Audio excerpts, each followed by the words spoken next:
నమస్తే రమ్మగారు. నమస్తే జయ. ఏదైనా మంచి నీతి కథ ఒకటి చెప్పండి రమ్మగారు. మామూలుగా మనం పద్యాలు చెప్పుకుంటుంటాం కదా. బలవంతుడ నాకేమని పలువురితో నిగ్రహించి పలుకుటమేలా బలవంతమైన సర్పము చలి చీమల చేత చిక్కి చావది సుమతి. బా పద్యం వచ్చి జయ నీకు. మా బుడ్డది కదా పిల్లలు చిన్నపిల్లలు ఉంటే వాళ్ళకి స్కూళ్ళకి చెప్పి చెప్పి మనకు కూడా వచ్చేస్తాయి. ఎప్పుడైనా సరే ఎంత బలమైన వాళ్ళైనా ఎవరైనా తమకంటే చాలా చిన్న వాళ్ళతో చేతుల్లోకి చిక్కి దొరికిపోతారు. ఇప్పుడు మన వల్ల వాళ్ళకి ఇబ్బంది అయింది అనుకో, కొంతమంది పాపం తలదించుకుని బతికేస్తారు, సరిపెట్టుకుంటారు. ఒక్కోడు తల సరిపెట్టుకోడు. సరిపెట్టుకోలేని వాడు ఎవడైనా ఒక సరైన వాడు గనక తగిలితే ఎంత పెద్దవాడైనా గోతులు పడాల్సిందే. మనకి పంచతంత్రంలో భలే మంచి కథలు కనిపిస్తాయి ఇలాంటివి. ఒక పిచ్చుక ఒక ఏనుక్కి బుద్ధి చెప్పింది. పిచ్చుక ఏనుక్కి? పిచ్చుక కనీసం ఎగిరినా ఏనుగు వినిపించుకోదు, అంత చిన్నది. అవును. జటక కుంజర కథ, ఆ కథ పేరు. ఎంత ఇంట్రెస్టింగ్ గా ఉంటుందో, పిల్లలు చెప్పడానికి చాలా బాగుంటుంది. మంచి కథ. ఈ చెటక అని ఒక పిచ్చుకుంది. ఆ పిచ్చుకల జంట ఒక వెలగ చెట్టు మీద గూడు కట్టుకుని పిల్లల్ని పెట్టుకున్నాయి. అయితే వెలగ చెట్టు మీద పళ్ళు లేవు, పూత లేదు, ఏమీ లేదు. ఓ ఏనుగు ఆ దారే పోతూ ఆ వెలగ చెట్టుకి వీపు రాసుకుంటూ ఉండేది. మామూలుగా ఏనుగులు వీపురు రాసుకుంటాయి, ఒంటి దురద పుడుతుంది కదా, చెట్టుకు వేసి చర్మాన్ని ఇలా ఇలా ఇలా ఇలా రుద్దుకుంటాయి. ఏనుగులు చేస్తాయిట, ఒంటెలు చేస్తాయిట. ఒంటెలు కూడా ఒంటి మీద చిన్న చిన్న ముళ్ళు పురుగులు అవి పట్టుకుని ఉంటాయి, మందపాటి చర్మాలు కదా, అవి రుద్దుకోవటానికి గట్టి రాళ్ళు కూడా ఏర్పరుస్తారు. రాజస్థాన్లో పెద్ద పెద్ద రాయి లాంటివి, పెద్ద చెప్టా లాంటిది పెడతారు. ఆ చెప్టాకి ఒళ్ళు రుద్దుకుంటాయి. ఆ చెప్టా కనపడంగానే పరిగెడతాయిట దాని దగ్గరికి. ఏనుగులు పెద్ద పెద్ద చెట్లకి రాసుకుంటాయి. అయితే ఈ వెలగ చెట్టుకి రాసుకుంటుంది. ఏమి ఊరికే వాటికి ఒక తోచదనమాట. పైన ఎక్కడ ఆకు లేదు, పూత పిండా లేనప్పుడు పైకి తొండం చాచి ఒక కొమ్మని పళక్కమని విరిచింది. ఆ కొమ్మ మీదే ఈ చెటక తాలూకు గుడ్లు గూడు ఉన్నాయి. ఎత్తు మీద నుంచి పడేసరికల్లా ఏనుక్కాలక్కర్ల పిచ్చికి గూడుకి ఎంత కావాలి, ఇంత పిచ్చికి గూడు, టింగ్ బుజ్జి బుజ్జి గుడ్లు ఉంటాయి. ఈ పిచ్చిక చూస్తూ ఉండగానే ఆ ఏనుగు కాస్త ఆ చెట్టు కొమ్మని విరిచేసింది, పడిపోయింది. దాని కాలు పడలేదు కానీ దాని అదురుకి ఆ గుడ్లు కాస్త పగిలిపోయినాయి. చెటక ఏడుస్తూ నుంచుంది. అయ్యో నా గుడ్లే ఇంకా 4 రోజుల్లో పొదిగి పిల్లలు కాబోతున్నాయి అని చాలా దుఃఖించింది. మొగుడిని తిట్టి పోట్లాడింది. మొగ చెటకని తిట్టింది అనమాట. తిట్టి నీకేం బుద్ధి లేదా, నీకు ఇది లేదా అది లేదా, మరి ఏనుగు ఇలా వచ్చి చేస్తుంటే దానికి బుద్ధి చెప్పవా, నీ పిల్లల్ని ఎవరన్నా చంపేస్తుంటే తండ్రివి నువ్వు ఇలా బాధ్యత లేకుండా ఉంటావా అంతే. ఏనుగునేం చేస్తామే మనము అన్నాడు. అయినా సరే దుఃఖం తీరలా, ఏడుచుకుంటూనే ఉంది. అయితే ఒక ఈగ వచ్చిందట, వీణారవ దాని పేరు. అంటుంది ఈగ, తెలిసిందే కదా మనకి, జోరీగలు అంటారు. గుయ్యో అని శబ్దం వస్తుంది. అది వచ్చి ఏమి చెటక ఏడుస్తున్నావు, ఏమైందే, ఎందుకే అని అడిగింది. అడిగేసరికల్లా చెటకంది బండ ఏనుగు, దొంగ ఏనుగు, దాని దుంపదేగా అది వచ్చి నా గూడుని పడగొట్టింది. ఒట్టి పుణ్యానికి అక్క, పైన ఏమీ లేవు, నీకు ఏదో చెట్టు కాయ ఉంది, పిందుంది, లాగి ఏనుగు తినాలనుకుంటుంది. ఎండుకట్టెలాగా ఉన్న ఆ చెట్టు మీద నేను కార్నర్లో చిన్న గూడు పెట్టుకుంటే నా గూడు పోన్లే పిచ్చి గూడు ఉంది ఎందుకు అనుకోవద్దా పెద్దది, తోచక లాగేసింది నా గుడ్లు. ఇంకో 4 రోజుల్లో పిల్లలు అవ్వాల్సిన నా పిల్లలు సర్వనాశనం అయిపోయింది అని ఏడ్చి. ఎక్కడికి వెళ్ళినా ఈ ఏనుగుల బెడత తట్టుకోలేకపోతున్నాం, ఈ ఏనుగుకి మరీ గీరా అన్నది. అనేసరికల్ ఈ వీణారావు ఏం చేసింది, తన ఫ్రెండ్ ఇంకొక వడ్రంగి పిట్ట దగ్గరికి తీసుకెళ్ళింది. దాని పేరు గుర్తులేదు, దానికి కూడా ఇలాంటిది ఏదో ఒక పేరు ఉండాలి. ఆ వడ్రంగి పిట్ట దగ్గరికి తీసుకెళ్తే ఇది మాట్లాడుకున్నారు. చెప్పుకుంది, దుఃఖం ఏముంది చెప్పుకున్న కొందికి. అవునవును. చెప్పుకునేసరికల్లా ఈ వడ్రంగి పిట్ట అంది, మరి నాకు ఒక ఫ్రెండ్ ఉన్నాడు మేఘనాథుడు, అతని పేరు కప్ప, వాడి పేరు గుర్తుంది, కప్ప పేరు గుర్తుంది, వడ్రంగి పిట్ట పేరే నేను మర్చిపోయా. పర్వాలేదండి. ఈ మేఘనాథుడి దగ్గరికి వెళ్దాం, మేఘనాథుడు మంచి ఐడియా ఇస్తాడు, ఈ ఏనుక్కి బుద్ధి చెప్పాలి. ఓకే. మేఘనాథుడి దగ్గరికి పోయారు. వెళ్తే కబుర్లు చెప్పుకున్నారు కాసేపు. తర్వాత ఈ వీణారావ ఈ వడ్డంగి పిట్ట ఇద్దరు ఇతనికి చెప్పారనమాట ఆ మేఘనాథుడికి, నువ్వు ఏదైనా సహాయం చేయగలవా, ఏనుక్కి బుద్ధి చెప్పాలి అనేసరికల్లా మేఘనాథుడు అన్నాడు, అయ్యో అదెంత పని, పాపం ఎవరి పిల్లల చావుకైనా కారణమైన ఏనుక్కి బుద్ధి రావాల్సిందే, దాని సంగతి చూద్దాం అని చెప్పి ఏం చేసింది, అది అడవంతా తిరిగి ఒక బాగా బురదుండి నీళ్లు ఎక్కువ లేని ఒక చెరువుని కనిపెట్టింది. కప్పలు నీళ్ళు ఎక్కడ ఉంటే అక్కడికి తిరుగుతూ ఉంటాయి కదా, అక్కడికి వెళ్ళి ఏం చెప్పిందంటే, ఓ పని చేయండి, ఏనుగు ఈ వైపు నడిచొస్తూ ఉంటుంది. నడిచొస్తుంటే నేను ఈ చెరువు దగ్గర, ఈ నీళ్లు లేని దగ్గర కూర్చుని బెకబెకమంటాను. నా ఫ్రెండ్స్ని కొంతమందిని తెస్తా, మేమందరం అరుస్తాం. కప్పలు ఎక్కడ అరుస్తాయి? నీళ్ళు ఎక్కడుంటే అక్కడ అరుస్తాయి. నేను అరిస్తే నేను నీళ్లు ఉన్నాయి అనుకుని ఏనుగు వచ్చేస్తుంది. ఈ లోపల ఏం చెయ్యాలి? ఈ మొదట వీణారావ ఉంది కదా, వీణ లాంటి శబ్దం చేసేది, గుయ్యి అంటుంది. దాని పేరు కూడా అందుకే పెట్టారు, వీణ మోగినట్టు మోగుతూ ఉంటుంది అనమాట, గుయ్యి అంటుంది. అదే దాని శబ్దం. నువ్వేం చేస్తావంటే దాని చెవిలో సంగీతం పాడు వెళ్ళి, ఏనుగు చెవిలో. ఏనుగు తన్మయత్వంతో కళ్ళు మూసుకుంటుంది. కళ్ళు మూసుకోగానే వడ్రంగి పెట్టింది కదా, అది పరిగెత్తుకుంటూ వచ్చి ఏనుగుని కంటి మీద పొడిచేస్తుంది. కన్ను పొడవనగానే కళ్ళు కనపడకపోయేసరికల్లా ఏనుగుకి దాహం వేస్తుంది. కంటికి దెబ్బ తగిలితే దాని మెకానిజం అది, నీళ్ల కోసం పరిగెత్తుకొస్తుంది. పరిగెత్తుకొస్తే నేను ఈ బురద వైపు దాన్ని లీడ్ చేస్తా, కప్ప తెలివి చూడు అని చెప్పింది. సరే, ఒకనాడు చూసుకున్న ఏనుగు ఆ వైపుకి వచ్చే సమయం చూసుకుని ఈ మన వీణారవ ఉంది కదా, ఏనుగు చెవి పెద్దది, ఏనుగు సంగీతం వింటుంది బాగా. ఇది పోయి దాని చెవి దగ్గర గుయ్యూ అని తిరగడం మొదలెట్టింది. ఆ సంగీతానికి మన వాళ్ళ గుయ్యి శబ్దం వస్తుంటే కాసేపటికి మనకు కూడా కళ్ళు మూతలు పడతాయి, జోలపాట్లాగా. ఏనుగుకి కొంచెం కళ్ళు మూతలు పడ్డాయి. ఏనుగు కళ్ళు తెరుచుకుని ఉండగా వడ్రంగి పిట్టని దగ్గరికి రానివ్వదు, అది తొండంతో విసిరేసేస్తుంది. కళ్ళు మూతలు పడంగానే వడ్రంగి పిట్ట వచ్చేసి గుచ్చేసింది కంట్లో, పొడిచేసింది కళ్ళు. పొడి చేసేసరికల్లా అది కేవు కేవు గట్టిగా ఘీంకరించింది ఏనుగు. వడ్రంగి పిట్ట ఎక్కి ఏనుగు మీదే కూర్చుంది పైకెక్కి. ఇది అరిచి కేకలు పెట్టింది. అరిచినా సరే ఈ లోపల దాహం వేసేసింది దానికి. కళ్ళు పొడి చేసి కళ్ళు కనపడకపోతే దాహం. ఈ లోపల కప్పలు బెకబెకమంటున్నాయి, ఎక్కడో కప్పలు బెకబెకమంటున్నాయని పరిగెత్తింది అటువైపుకి. పరిగెత్తేసరికల్లా ఒక పెద్ద మురి గుంట అది. ఏనుగు చూసుకోకుండా, కళ్ళు కనిపించట్లేదుగా, కంట్లోంచి నీళ్లు గారిపోతున్నాయి, కళ్ళు మండిపోతున్నాయి, కన్ను నొప్పిగా ఉంది, దాహం వేస్తోంది, టెన్షన్గా ఉంది. బురద నీళ్ళు తాగిస్తుందా? తాగలేదు, బురదలోకి దిగింది. అయ్యయ్యో, దిగంగానే కూరుకుపోయింది బురదలో. మామూలు కష్టం కాదు అది, ఎంత తంటాలో పడితే గానీ అది బయటికి రాదు. ఇప్పుడు ఏనుగు కష్టాన్ని గురించి కాదు మనం ఇక్కడ ఆలోచించాల్సింది. ఆ ఒట్టి పుణ్యానికి పిచ్చిగూడుని పగలగొట్టేసి అంతే. ఆ పిచ్చిక దాని ఫ్రెండ్స్ తో కలిసి చేసిన శాస్తి. అందుకని ఒట్టి పుణ్యానికి ఎవ్వరి జోలికి వెళ్ళకూడదు. అయ్యా, అంతటి ఏనుగే ఇబ్బంది పడింది. ఎంత బలవంతమైన ఏనుగైనా సరే ఇట్లా చిన్న ప్రాణుల చేతికి చిక్కైనా సరే దొరికిపోతుంది. కాబట్టి ఇప్పుడు తప్పనిసరి అయితే ఏదో చేస్తావు. అవును, తప్పనిసరి కాకపోతే దారే పోతూ ఎవరినైనా ఏడిపించటము, తోచక హెరాస్మెంట్, తోచక ఎక్కిరించటము అలా చేయకూడదు. ఆ చేయటం వల్ల ఇలాంటి సమస్యలు వస్తాయి అని చెప్పడానికి ఈ పంచతంత్ర కథని పిల్లలకి ఉదాహరణగా చెప్పచ్చు. చాలా బాగుంది రమ్మగారు, క్యూట్ గా ఉంది. చక్కగా జంతువులు పిల్లలు ఇంట్రెస్ట్ గా వింటారు. స్టోరీ మంచి నీతి ఉన్న కథ కదా. అవును, ఒక సరదా కథ చెప్పండి అండి. ఒకప్పుడు జిత్తుల జంత్రి అని ఒక కథ చెప్పాను, గుర్తుందా నీకు? గుర్తులేదు రమ్మ గారు. నేను మర్చిపోతున్నావు జయ, ఎన్ని కథలు రమ్మ గారు. మరి నేను ఎలా గుర్తు పెట్టుకుంటున్నా? అదే కదా, అదే రమ్మగారు. మరి ఒకసారి చెప్పండి, ఒక్క లైన్ చెప్పండి. అది అదే జిత్తుల ఒకటి చాలా తెలివైన వాడు, రాజుగారు ఆయన వాడి దగ్గరికి వెళ్తాడు. నువ్వు ఇంత తెలివిగా ఎలా ఉంటుంటే జిత్తుల జంత్రి అని ఒకటి ఉందండి, అది తీసుకొస్తాను, మీ గుర్రం మీ బట్టలు నాకు ఇవ్వండి అని తీసుకెళ్తాడు. గుర్రము బట్టలు తీసుకుని వెళ్ళిపోతాడు. చూసావా? మళ్ళీ సెర్చ్ చేసుకుని మొత్తం వింటాను. వినాలి నువ్వు ఖచ్చితంగా. సారీ రమ్మగారు, ఒకవేళ ఎవరికి గుర్తులేదో వాళ్ళందరూ ఈ జిత్తుల జంత్రి కథ వెతుక్కుని వినండి. మళ్ళీ వినాల్సిందే, తప్పదు. బాగుంటుంది సరదాగా. Sure sure. ఇది కూడా జిత్తుల జాలయ్య వీడొకడు. ఒక ఊళ్ళో ఒక రాజుగారు నగరంలో జాలయ్య అని ఒకడు ఉండేవాడు. వాడు అందరినీ బోల్తా కొట్టించి పాపం గడుపుకుంటూ ఉండేవాడు. ఓసారి వాడు ఒక సైనికుడికి దొరికేశాడు. వాడు ఏం చేశాడంటే, ఇలాంటి వాడిని టక్కరి వాళ్ళని పట్టుకుని అప్పచెప్తే బాగుంటుంది కదా, ఆయన పట్టుకుని రాజుగారి దగ్గరికి ఈడ్చుకుపోయాడు.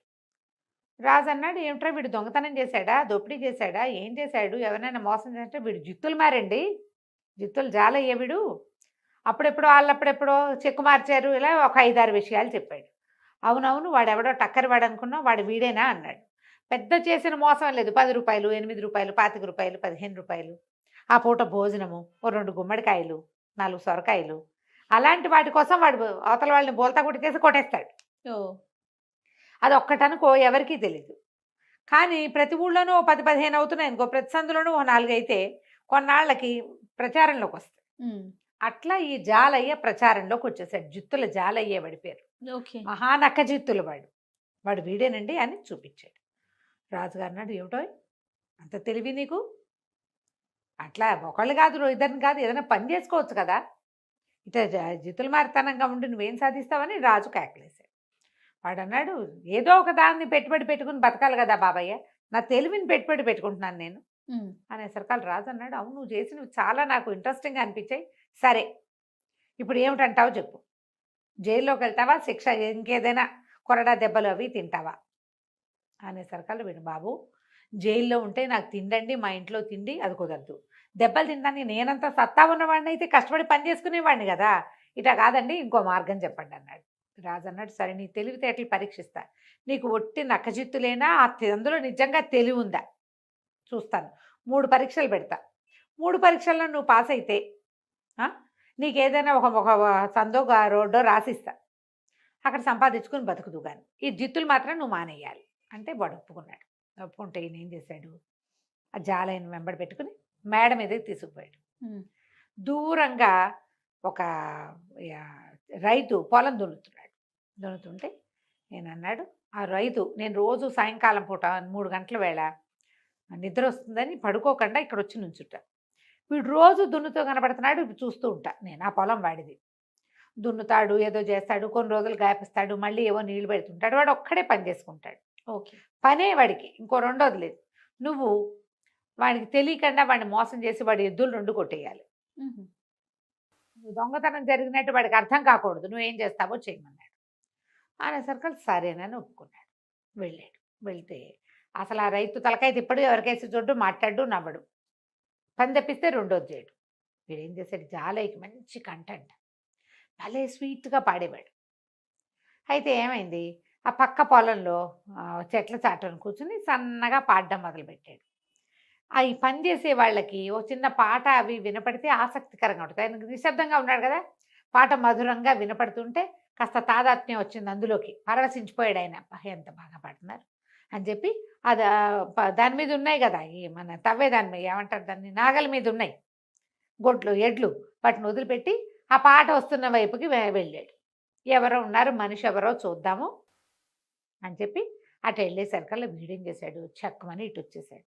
అతను ఆ చెట్ల పొదల్లోకి వెళ్ళాడు. వీడి రాగానే వీడి దగ్గర ఓ చిన్న ఇంత రంపం లాంటిది ఉంది. గబగబా ఈ ఎడ్ల దగ్గర నిలబడి కొమ్ములు కోసేసాడు ఎడ్లవి, తోక కూడా కత్తిరించేశాడు. ఆ కొమ్ముకు వస్తే నొప్పి రాదు వాటికి, తోక కత్తిరించినా కూడా ఏదో మూలుగుతాయి కానీ పెద్ద సౌండ్ రాదు. గబగబా వాటిని ఏం చేశాడు, నాగల నుంచి ఊడదీసేసాడు.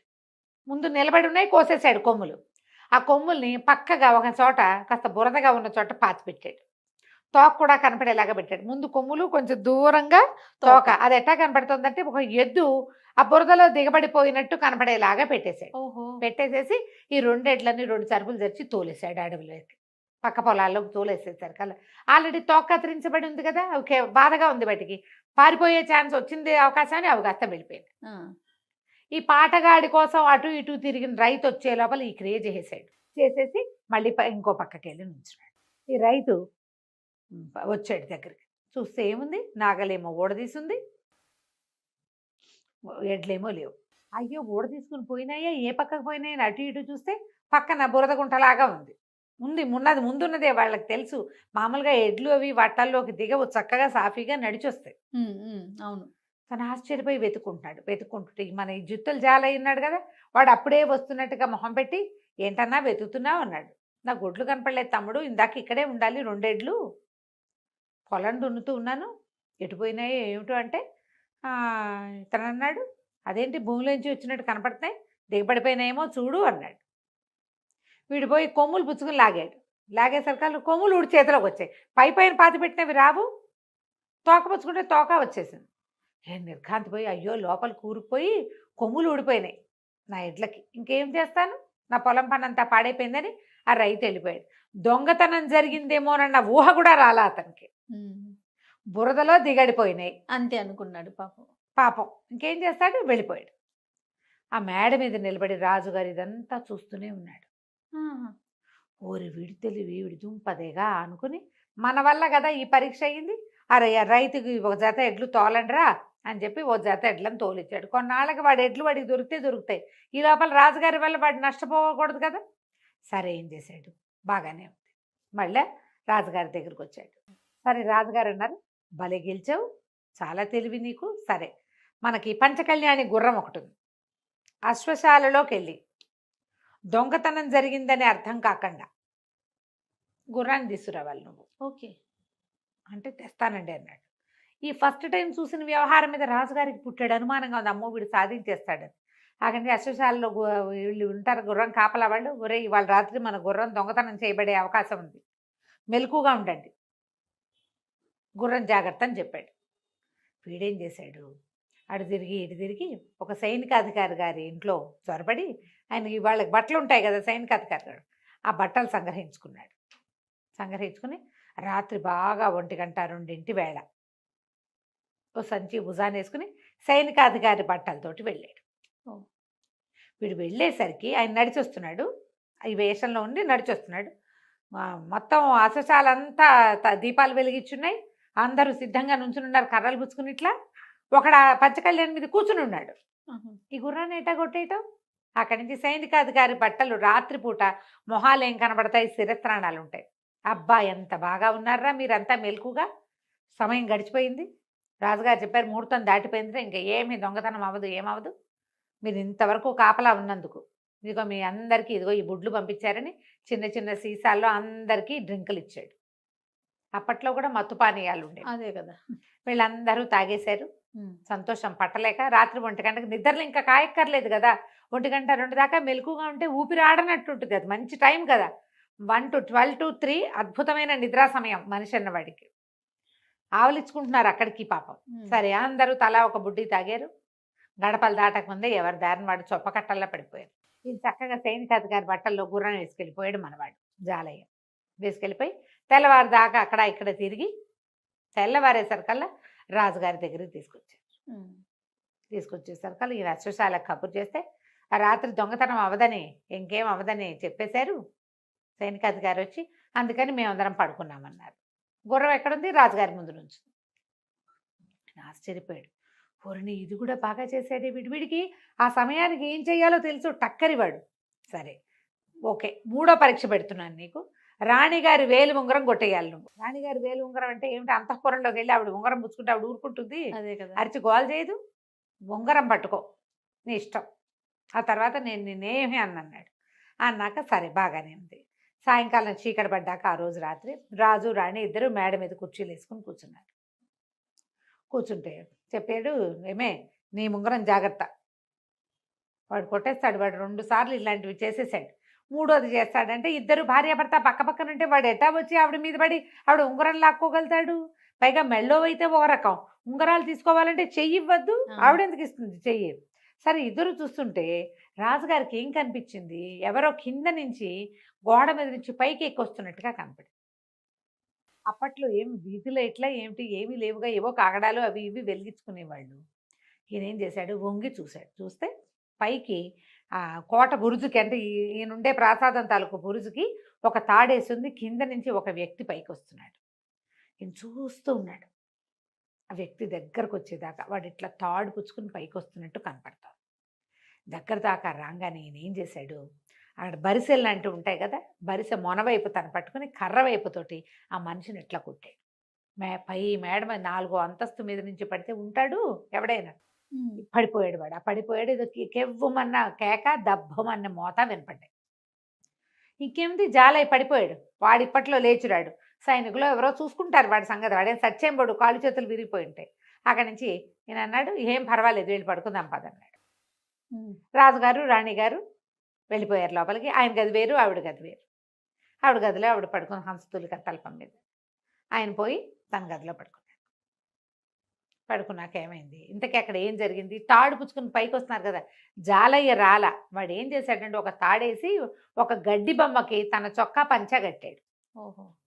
ఆ గడ్డి బొమ్మను ఆ తాడుకి కరిపించి కింద నుంచి లాగుతుంటే దూరం నుంచి చూసే వాళ్ళకి ఏం కనబడుతుంది, పైకి వెళ్తున్నట్టు అనిపిస్తుంది. ఆ గడ్డి బొమ్మ కింద పడంగానే వీడు కెవ్వమన్నాడు, మోత ఎట్లాగూ అయింది.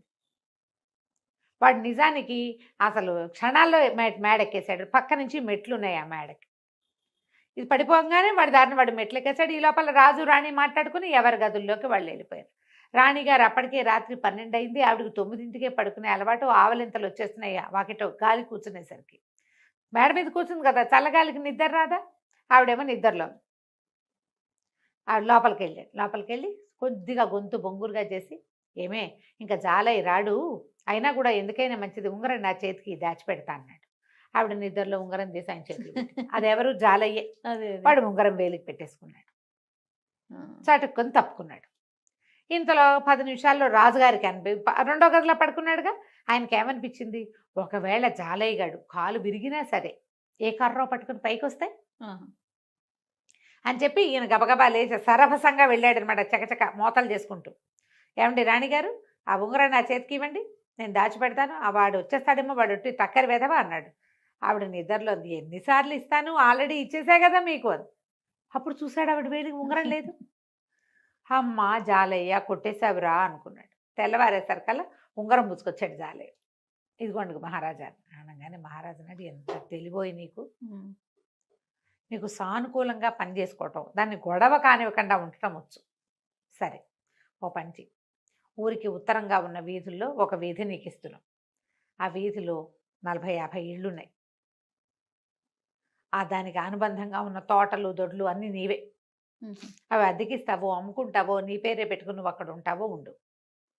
అవసరమైనప్పుడు సలహా ఇచ్చే సలహాదారు ఉద్యోగం ఇస్తున్నాను నీకు. నీ చుట్టాలని పక్కాలని అవి ఇదంతా పెట్టుకో, ఉద్యోగం ఉంటుంది, నీకు జీతం ఇస్తాను. మీ వాళ్ళందరినీ ఆ ఇళ్లలో దింపుకో. ఇక మాత్రం నీ జిత్తులు బయట చేయకూడదు.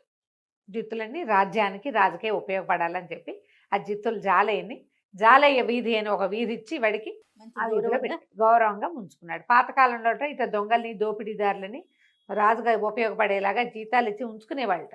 ఖలీఫా కథల్లో చూస్తాం మనం ఇట్లా. ఈ వనరాజుల్లో కూడా కొంతమంది చేసేవాళ్ళు. వీళ్ళు తెలివైన వాళ్ళు, వాళ్ళని విశ్వాసపాత్రులుగా చేసి ఉంచుకోవాలి, శిక్షించకండి. అప్పుడు వాళ్ళు తెలివితేటలు రాజ్యానికి ఉపయోగపడతాయి. చందమామ కథ ఒకటి చెప్పండి అండి. పూర్వం కౌశాంబి అలాంటి నగరం, కేశవ నగరం అనుకో, నగరానికి ఒక పరమాద్భుతమైన రాజుగారు ఒక ఆయన అవంతివర్మ. ఆయన చాలా అద్భుతంగా ధర్మం న్యాయం జరిపేవాడట. వాళ్ళ దాంట్లో కంటికి కన్ను పంటికి పన్ను, ఎవడైనా కొడితే వీడితో వాడిని కొట్టించేవాళ్ళు. అదే లెక్క. చాలా ఖచ్చితంగా అమలు జరిగిపోయేది న్యాయం. ఇక నువ్వు నేను తేడా లేదు, పెద్దవాడు చిన్నవాడు లేదు, మనవాడు కాబట్టి ఆశ్రిత పక్షపాతులుగా ఉండటాలు అటువంటివి వాళ్ళ రాజ్యంలో నడిచేవి కాదు. చాలా గట్టిగా ఉండేవాళ్ళు. ధర్మం 4 పాదాలా నడిచేది, చాలా విశేషంగా ఉండేది. ఈ రాజుగారికి ఒక కుమారుడు, వివాహితుడు, 2 పిల్లలు కూడా ఉన్నారు. అయితే ఏమైందట, ఒకసారి ఒక పెద్ద నాగుపాము ప్రవేశించింది సభాభవనంలోకి. ఎక్కడో పుట్టలు చెదిరినాయో ఏదో అయ్యింది, లేదా ఏదో కార్యక్రమం మీద పాము వచ్చింది. వస్తే ఎప్పుడైతే ఈ సభాభవనంలో కనపడిందో అందరూ చెల్లాచెదరుగా సైనికులు వాళ్ళు వీళ్ళు లేచారు. పాముని తరమడానికి కొంతమంది కర్రలు తీశారు. ఈ కుర్చీలు అవి జరిపారు. రాజుగారి పక్కన సింహాసనంలో పక్కన కుర్చీలో కూర్చుని ఉన్న రాజుగారి యువరాజు సర్రున కత్తి దూసి ఆ కుర్చీలన్నీ జరిపాక కుర్చీల పక్క నుంచి దాటిపోతున్నంత పొడుగాటి నాగుపాముని 2 తుండాలుగా కట్ చేసేసాడు. కత్తి పెట్టి కొట్టాడు. సగం తెగిపోయింది నాగు, తోక ఇక్కడ ఉండిపోయింది, పడగ పారిపోయింది. ముందు భాగంతో పారిపోయి ఆ నాగుపాము అలా పరిగెత్తుకుంటూ వెళ్ళి రాజుగారి అంతఃపురానికి ఆనుకుని ఉన్న ఉద్యానవనం అడవి లాంటిది ఒకటి ఉంది. అక్కడ ఒక పుట్ట ఉంది గోడను అనుకుని. ఆ పుట్టలో ఉంది అతని సంసారం, ఆ నాగు తాలూకు సంసారం. అక్కడికి వెళ్ళాడు. వెళ్ళి కొస ప్రాణంతో తన ఇల్లు చేరిపోయాడు. పుట్టలోకి వెళ్ళిపోయాక చూస్తే ఏముంది, నాగు భార్య వచ్చి అయ్యో ఇట్లా అయిపోయిందంటే, యువరాజు నా దారి నేను పోయేదావాణ్ణి, అందరూ కర్రలతో బెదిరిస్తే యువరాజు కత్తి పెట్టి నన్ను నరికేశాడు, నా చావుకు కారణం వాడే. మహారాజు చాలా అద్భుతమైన వాడు అవంతివర్మ.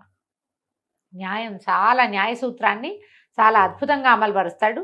కాబట్టి నువ్వు నా మరణానికి న్యాయం చేకూర్చాలని చెప్పి ఆ నాగు కాస్త మరణించింది. మగవాడు పోయాడు, నాగుపాము చచ్చిపోయాడు.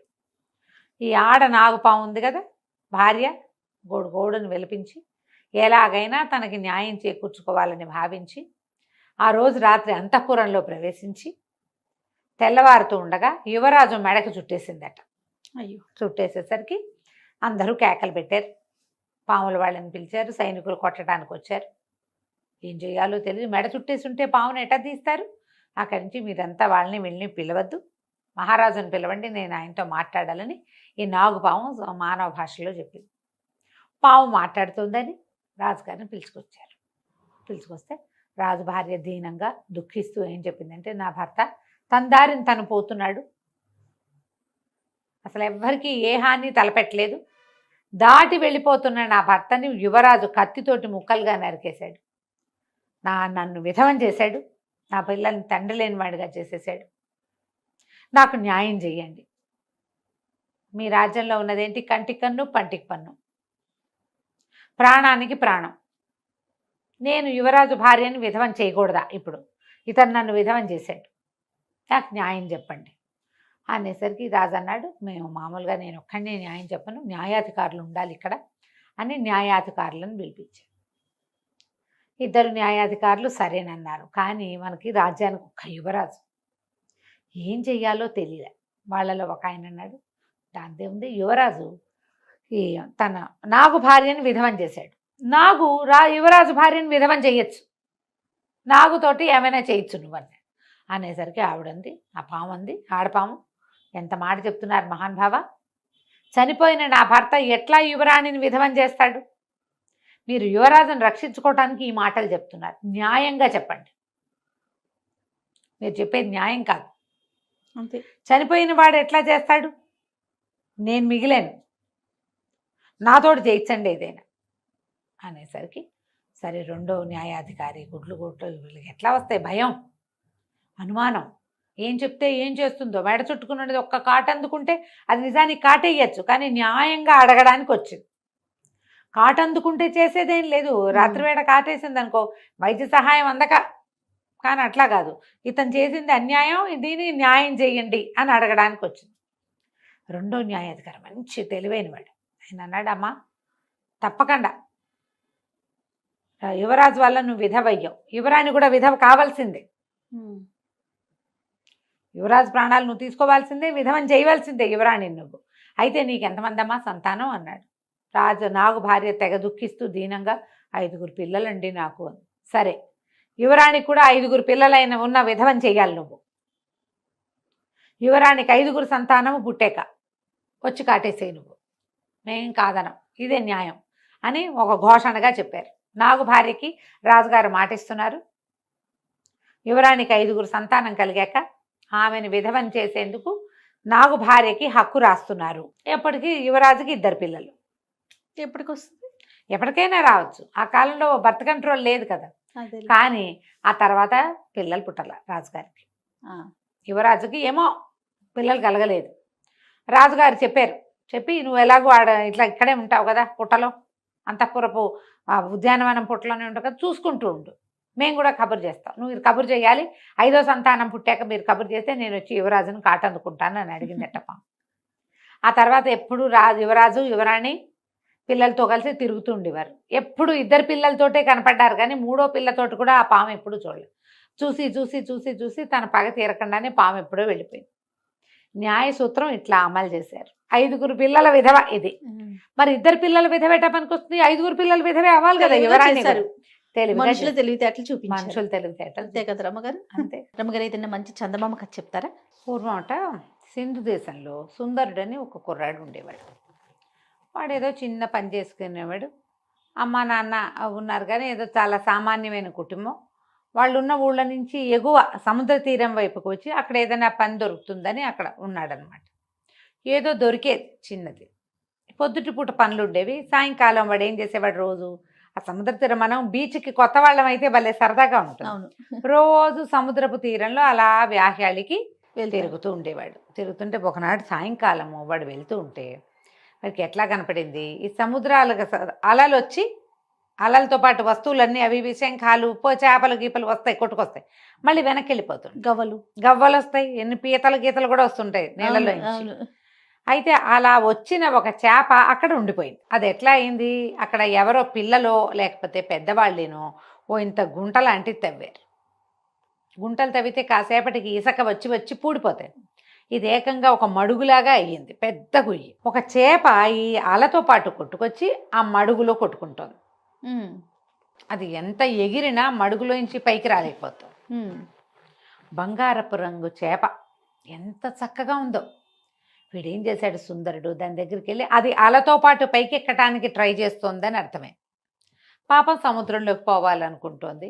సముద్రంలో ఉండే చేప అంత మడుగులో అట్ట గోతులో ఉండమంటే ఎట్లా ఉంటుంది? అవును. అందుకని వీడేం చేశాడు, ఆ గొయ్యి దగ్గర కూర్చుని దానిటా చేతితోటి పైకి లేవదీసి అల వచ్చినప్పుడు అల మీదకి విసిరాడు. విసిరేసరికల్లా ఆ చేప బతుకు జీవుడా అని లోపలికి వెళ్ళిపోయింది లోపలికి. ఇక మళ్ళీ రాల. మర్నాడు ఏమైంది, ఆ రోజు అయిపోయింది. మర్నాడు ఇతను మళ్ళీ సముద్ర తీరానికి వచ్చేసరికల్లా ఒక నడి వయసులో ఉన్న ఒక స్త్రీ ఇతన్ని పిలిచింది. బాబు బాబు, నేను సాయంత్రం ఇక్కడ మడుగులోంచి చేపను తీసింది నువ్వే కాదు అంది. నేనేనన్నాడు. దాదా ఇట్లా నా దగ్గరికి రా అని రమ్మని పిలిచి, ఆ చేప సముద్రపు రాజుగారి కూతురు, అందరితో పాటు వచ్చింది బయటికి. తనొక్కతి మడుగులో ఉండిపోయింది, నువ్వు రక్షించావు, మా రాజుగారు నిన్ను తీసుకురమ్మన్నారు, సముద్రపు రాజు దగ్గరికి వెళ్దాను రమ్మంది. సముద్రంలోకి వెళ్ళాలంటే ఎటా వెళ్తాడు? అదే కదా. మరి నేను ఎట్లా వస్తాను సముద్రంలోకి, నాకు అసలు ఈత రాదు, ఊరికే ఇట్ట బయట తిరుగుతాను, సహాయమేగా చేశాను, ఏం పర్వాలేదులే అన్నాడు. ఆవిడ ఒప్పుకోలే. కాదు కాదు, రా నువ్వు రా, నేను నిన్ను తీసుకెళ్తాను అని చెప్పి ఆ అబ్బాయి రెక్కపుచ్చుకుని నీళ్లలోకి తీసుకుపోయింది. మోకాళ్ళు దాటిన నీళ్ళు వచ్చేసరికి ఈ ఆడమనిషి పెద్ద చేపలాగా మారిపోయింది. చేపలా మారిపోయి తన మీదకి ఎక్కించుకుంది కుర్రాడిని. ఎక్కించుకుని ఒక నీటి బుడగ లాంటిది వీడి మొహం మీద వేసింది. వీడికి ఊపిరాడదు, వచ్చావా ఈత రాదు కదా. ఆ చేప మీద ఎక్కిన ఈ కుర్రాడు సుందరుడు జాయమని వెళ్ళిపోయింది చేప లోపలికి, ఆ నీళ్ళల్లోకి వెళ్ళిపోయాడు. వీడి చుట్టూతో ఒక గాజు దుండేసరికి ఆ అబ్బాయికి ఏమి నీళ్లలోకి వెళ్ళిన ఇబ్బంది ఏమి ఎదురవ్వాల. అలా లోపల తీసుకుపోయింది ఆ చేప. తీసుకెళ్ళాక ఓ చోట దింపింది. అది చక్కగా పెద్ద తోటలాగా పెద్ద పెద్ద భవనాల్లాగా ఉన్నాయి నీళ్ళ లోపల. ఆ అబ్బాయికి ఏం చెప్పిందంటే, బాబు మా రాజుగారు ఆతిథ్యం ఇచ్చి నీకు 2 రోజులు ఉంచుకుని పంపుతాడు, ఏదైనా ఇస్తాను, నీకేమైనా కావాలా అని అడుగుతాడు, నువ్వు మనిషివి కదా, నీకు చెవి ఉపయోగపడుతుంది, మంత్రపు చెవి ఇవ్వండి, నాకు ఇంకేమీ వద్దని చెప్పు. మంత్రపు చెవి ఇస్తాడు, అది తెచ్చుకో, అది నీకు ఉపయోగపడుతుంది. రాజుగారు అమ్మాయిని చిన్నప్పటి నుంచి నేనే పెంచాను, నీ వల్ల బతికి బట్టగట్టింది, నేను నీకు సహాయం చేయదలుచుకున్నాను, ఇంతే చేయగలను, ఏదో ముత్యాలో రత్నాలో వజ్రాలో అడగద్దు, మంత్రపు చెవి అడుగు అంతే అని చెప్పింది. సరే ఒప్పుకున్నాడు. రాజుగారి దగ్గరికి తీసుకుపోయింది. ఆయన పరమానంద భరితుడైపోయి ఈ అబ్బాయికి బోళ్ళని చేపలతో వాటితో వీటితో సేవలు చేయించి 4 రోజులు చక్కగా ఉంచుకొని బాగా ఆతిథ్యం ఇచ్చి ఎన్నో రకాల సముద్రపు భోజనాలు పెట్టివిచ్చి అటు తిప్పి ఉంచుకున్నాడు. 4 రోజుల తర్వాత ఈ అబ్బాయిని ఇంకా వెళ్ళొస్తానండి అన్నాడు. సముద్రపు రాజు అన్నాడు, అబ్బాయి నా చాలా సంతోషం కలిగించావు, మా పిల్లని రక్షించావు, 4 రోజులు వచ్చి ఆతిథ్యం స్వీకరించావు, నీకేం కావాలో చెప్పు అనగానే కుర్రాడు అన్నాడు, మంత్రపు చెవి అని ఒకటి ఉంటుందట కదండి, అది ఇప్పించండి నాకు అన్నాడు. ఈయన తెలిపోయాడు. మంత్రపు చెవి ఎక్కడుంది మన దగ్గర అని బాగా ఆలోచించి, బాబు మా దగ్గర ఒకే ఒకటి ఉంది, పాతాళంలో సముద్రంలో ఉంది, కానీ ఒక్కటే ఉంది, నీకు ఇస్తా, 1 ఏడాది తర్వాత ఇది మళ్ళీ నా దగ్గరకు వచ్చేస్తుంది, సంవత్సరం పాటే నీకు ఇవ్వగలను, మా దగ్గర ఉండాలి అది, ఓ ఏడాది, మీకు 1 ఏడాది అంటే మాకంత ఏడాది పట్టదు, ఇంకా చిన్నది పడుతుంది, మీ ఏడాది మీకు సరిపడా సంవత్సరం కాలం మాత్రం నేను నీకు ఇవ్వగలుగుతాను దాన్ని అంటే ఒప్పుకున్నాడు. అది ఇంత బుల్లి శంఖంలాగా ఉంది. ఆ మంత్రపు చెవి షేపులో ఉంది, శంఖం వల్లే ఉంది అంతది. దాన్ని ఎత్తి ఇట్లా చెవిలో పెట్టుకుంటే అన్ని జీవుల సంభాషణలు అర్థమవుతాయి. ఓహో. ఆ మంత్రపు చెవి లక్షణం ఏంటంటే పిచ్చుకలు, పాములు, ఉడతలు, ఎలకలు, కుక్కలు, అన్నీను పిల్లులు అన్నిటి భాష అతనికి అర్థమవుతుంది, కొత్త భాష అర్థమవుతుంది, జంతువుల భాష అర్థమవుతుంది, సంవత్సరం పాటు దీన్ని ఎంజాయ్ చేయి నువ్వు అని చెప్పి ఆ మంత్రపు చెవిని చేతులు పెట్టాడు. ఇంకా ఏవో తినుబండారాలు కాస్త మెళ్ళో వేసుకుని 2 ముత్యాల దండలు మెళ్ళో వేసి 2 ముత్యాల దండలు చేతులకేసి పంపించారు. మళ్ళీ ఈ మొదట వచ్చిందిగా ఆడచేప, ఆవిడే చేప రూపంలో వచ్చి ఈ కుర్రాన్ని తీసుకుపోయి జయమని బయటికి తీసుకెళ్ళి సముద్ర తీరంలో వదిలిపెట్టారు. వీడికి అమ్మా నాన్న ఎవరు లేరు కదా, ఆ ఊళ్ళో ఎక్కడో ఉన్నారు వాళ్ళు.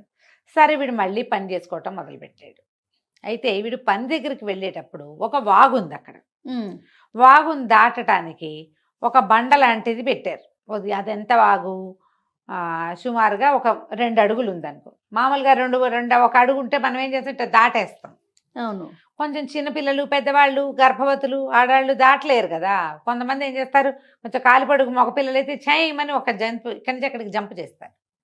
అట్లా అంత జంప్ కంటే కొంచెం పెద్దది అది. విసురు లాంగ్ జంప్ చేస్తే దాటగలరు, పొరపాటున జారిపడితే బోధలో పడతారు. అందుకని దాని మీద ఒక రాయి లాంటిది వేసింది, కొంచెం నడిచి వెళ్ళటానికి పాదాలు తడుస్తాయి. నీళ్ళల్లోకే ఉంది, ఒక బండ ఉంది. ఆ బండ పక్కన వీడు ఏం చేశాడు, ఈ బోధ దగ్గర ఏదో అన్నం తెచ్చుకున్నాడు, అది తినడానికి ఒక పక్కన కూర్చున్నాడు. 2 పిచ్చుకలు తెగ కిచకిచకిచకిచకిచకిచకిచకిచకిచు అంటాయి, మాట్లాడుకుంటున్నాయి.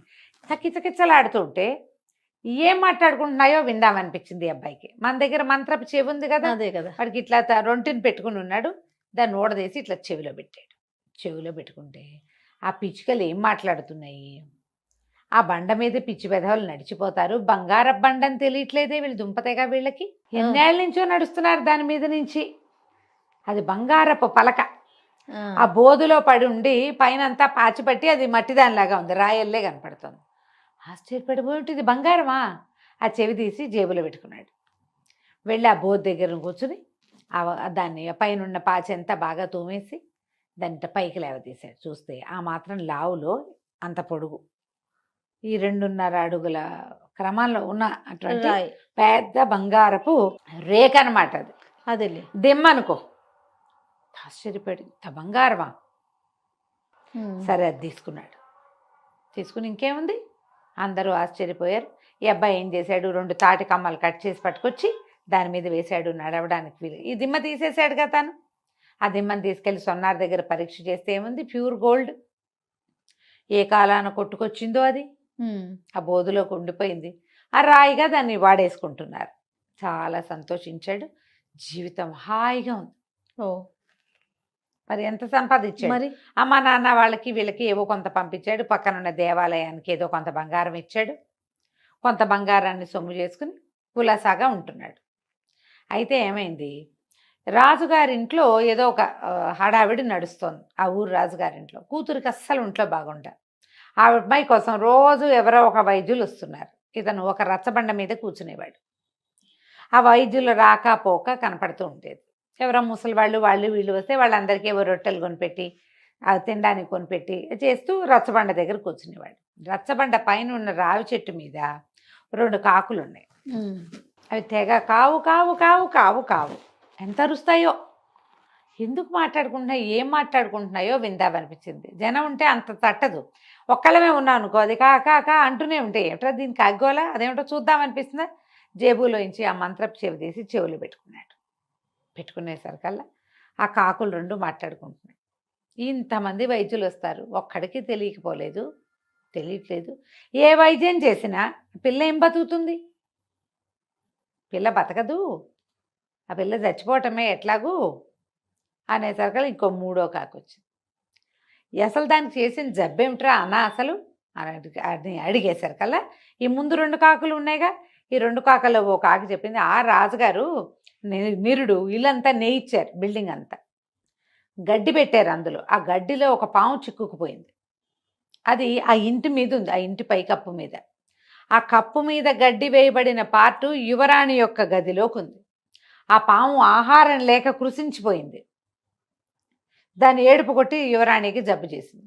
తొందరలో పాము చచ్చిపోతుంది తిండి లేక, యువరాణి కూడా వెళ్ళిపోతుంది, అమ్మాయి కూడా.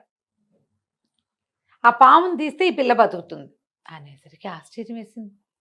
ఈ బిల్డింగులు అంటే ఇప్పుడు అప్పట్లో ఈ ఏమనాలి పక్కా బిల్డింగులు లేవుగా, భవనాలు కాదు అవి. ఏం చేసేవాళ్ళు, పెద్ద పెద్ద గోడలు కట్టి పైనుంచి వాసాలు దించి ఎత్తుగా హై రూఫ్ చేసి గడ్డి అవి వేసి తాటాకులు పరిచేవాళ్ళు. అలాంటి గదిలో ఉంది ఈ అమ్మాయి. ఆ అమ్మాయి ఎక్కడుందో ఆ గది పై భాగంలో ఉన్న గడ్డిలో ఒక పాము శల్యావశిష్టంగా చచ్చిపోవడానికి సిద్ధంగా ఉంది. సంవత్సరంగా దానికి ఆహారం లేదు. ఈ అబ్బాయి ఏం చేశాడు, సరే ఇది బాగుందని ఆ చెవి ఎత్తి జేబులో పెట్టుకున్నాడు. పెట్టుకుని రాజుగారింటికి వెళ్ళాడు. యువరాణి జబ్బు తగ్గిస్తాం అని చెప్పిన ప్రతి వాళ్ళని తీసుకుపోతున్నారు లోపలికి. అదే ఒక 5-6 ఉద్దండ పండితులు అక్కడ నుంచున్నారు. వాళ్ళు అన్నారు, ఏంటి ఏం చేస్తావోయ్ నువ్వు, చిన్న కుర్రాడ లేవునో 25 ఏళ్ళు కూడా లేవు, నీకు ముక్కుపచ్చలారలేదు, ఏం వైద్యం చేస్తావంటే, మీరందరూ చేసిందే ఏదో చేస్తా, నేను ఏదో చేస్తా, వైద్యం చేయగలిగిన వాడిని నేనైనప్పుడు ఇతరులకు ఎలా తెలుస్తుంది, అది నాకే తెలుస్తుంది ఆ కిటుకు. అనేసరికల్లా సరే రాజుగారి దగ్గర తీసుకుపోయారు. రాజు ఏంటంటే ఏ పుట్టలో ఏ పాము ఉందో ఎవరో ఒకళ్ళు వచ్చిన ప్రతి వాళ్ళకి పిల్లని చూపిస్తున్నారు. మరి ఆశే కదా. పిల్ల ఒక 16-18 ఏళ్ల పిల్ల, సన్నగా పొడుగ్గా తెల్లగా ఉంది, పాలిపోయి పీల్చుకుపోయినట్టు ఉంది. ఇప్పుడు రూపసులైన నీరసము అనారోగ్యము వస్తే జబ్బుగా ఉండి మొహాలు ఏమందంగా ఉంటాయి, మళ్ళీ కాస్త చెంపలు పూడి కొత్త నెత్తురు పడితే ఏమైనా మనుషులు బాగుంటారు. అయితే ఏమైంది, అబ్బాయి లోపలికి వెళ్ళాడు. ఆ అమ్మాయిని చూస్తే తను తెలిసింది పాలిపోయి బూడిద రంగులో చచ్చిపోవడానికి సిద్ధంగా ఉంది. ఆ అబ్బాయి ఆ గదంతా కలే తిరిగి రాజుగారికి ఏం చెప్పాడంటే, మీరు ఒకసారి రండి, ఈ పైన పైకప్పులో ఆ గడ్డిలో ఒక పాము ఉంది, కప్పు విప్పించండి, ఆ పాము బతికితే మీ అమ్మాయి బతుకుతుంది. ఓకే అనగానే ఆశ్చర్యపోయారు అందరు. ఇదేం వైద్యం, ఓ మందో మాకో కాదు, సరే చూద్దాం అనుకున్నారు. పని వాళ్ళంతా సేవకులు పోట్లాడారు. అట్లా ఏం ఉండదు, మామూలుగా మేము గడ్డంతా కలేస్తాం, కలయకుండా పైకి వెయ్యం అసలు అంటే, కాదు ఇందులో పాము ఉందంటాడు ఆ అబ్బాయి. సరే మొత్తం ఊడదీశారు. చూస్తే ఒక ఇంత పొడుగు గోధుమ తాచు సన్నగా బక్కచిక్కిపోయి చచ్చిపోవడానికి సిద్ధంగా ఉంది. అమ్మ బాబాయ్ ఇంకేముందని ఆ పాముని కిందకి దించి, పైనుంచి కింద పడితే చితికిపోతుంది అది, దాన్ని అలాగ గడ్డి చుట్టలతోటి కిందకి దించారు. ఓ పెద్ద గిన్నెతో పాలు పోసి పెట్టారు, ఓ గిన్నెతో నీళ్లు పోసి పెద్ద పెద్ద పాత్రతోటి నీళ్లు పెట్టారు. ఆ పాము మెల్లిగా పాలు కాసిన తాగి, పాము పాలు తాగుతున్నాను అడగండి, ఇది కథ. పోయి ఆ నీళ్ళల్లోకి పాల దగ్గరికి నీళ్ళల్లోకి పాల దగ్గరికి 5-6 సార్లు తిరిగింది. తిరిగేసరికి దానికి కొంచెం ఓపిక వచ్చింది. అట్లా నీటిలో తిరుగుతాయట సర్పాలు. మెల్లిగా దాన్ని వదిలేశారు. ఎప్పుడైతే ఈ పాము అటు ఇటు తిరుగుతుందో, ఈ మంచం మీద పడుకున్న రాకుమార్తె అప్పటిదాకా అసలు దిగటం అన్నది లేదు, మంచం దిగటల్లా మెల్లిగా దిగి 4 అడుగులు వేయటం మొదలుపెట్టింది. పాము ఇలా బయటికి వెళ్ళింది, పిల్ల బయటకు వచ్చింది. బయటకు వచ్చింది, నాన్న అని నీరసంగా బయటకు వచ్చింది. వచ్చేసరికి అందరూ ఆశ్చర్యపోయారు. ఈ లోపల గబగబా వైద్యులు వచ్చేసి ఈ పిల్ల కొంచెం ఆ నీరసం తగ్గటానికి అవి ఇవి 2-3 లేహ్యాలు ఇచ్చి ఆహారం అదన్నీ చక్కగా సప్లై చేయించి ఒక 15 రోజుల్లో యువరాణిని లేవదీశారు. కోలుకుంది. ఆ అబ్బాయిని వీళ్ళ దగ్గరే ఉంచుకున్నారు. ఎవరో నువ్వు ఏం చేస్తావునైనా, నీ సంగతి ఏమిటి, సందర్భం ఏంటి కనుక్కున్నారు. కనుక్కుంటే ఇతను మెల్లిగా చెప్పాడు, నేను చేసిన సహాయం వల్ల నాకు ఒక అవకాశం లభించింది, ఆ అవకాశాన్ని ఇప్పుడు ఇక్కడ వాడే అమ్మాయికి.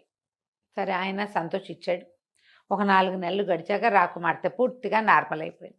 రాజుగారు అన్నాడు, మా పిల్లని బతికించావు, పిల్లని పిచ్చి పెళ్లి చేస్తా, హాయిగా ఇక్కడే ఉండు, మా దగ్గరే ఉండు, యువరాజు ఉన్నాడు, అతను రాజు అవుతాడు, నువ్వు రాజుగారు బావమరిది అవుతావు, హాయిగా ఉండొచ్చు కదా, ఏదైనా వ్యాపారం పెట్టిస్తాం పెద్ద రకంది, వ్యాపారాన్ని జరుపుకుంది. కానీ రాజుగారు అల్లుడు వ్యాపారం బాగా నడుస్తుంది కదా. సరే దాంతో అమ్మాయిని పెళ్లి చేసేసుకున్నాడు. సంవత్సరం తిరిగేసరికి ఒకనాడు ఉదయం ఇతని మంత్రపు చెవి ఇతని దగ్గర నుంచి మాయమైపోయింది, వెళ్ళిపోయింది. అది తన ప్లేస్కి ఇతను ఒప్పుకున్నాడు కదా. కానీ ఇతను మాత్రం రాజుగారికి అల్లుడు అయిపోయాడు. చక్కగా తన దగ్గర చేరిన బంగారాన్ని జాగ్రత్త పెట్టుకున్నాడు. హాయిగా రాజుగారి ప్రమేయం లేకుండా తనే వ్యాపారం పెట్టుకుని బాగా పైకొచ్చి మంచి పేరు తెచ్చుకున్నాడు. కథ కంచికి మనం ఇంటికి. బాగుందండి. నమస్తే. నమస్తే.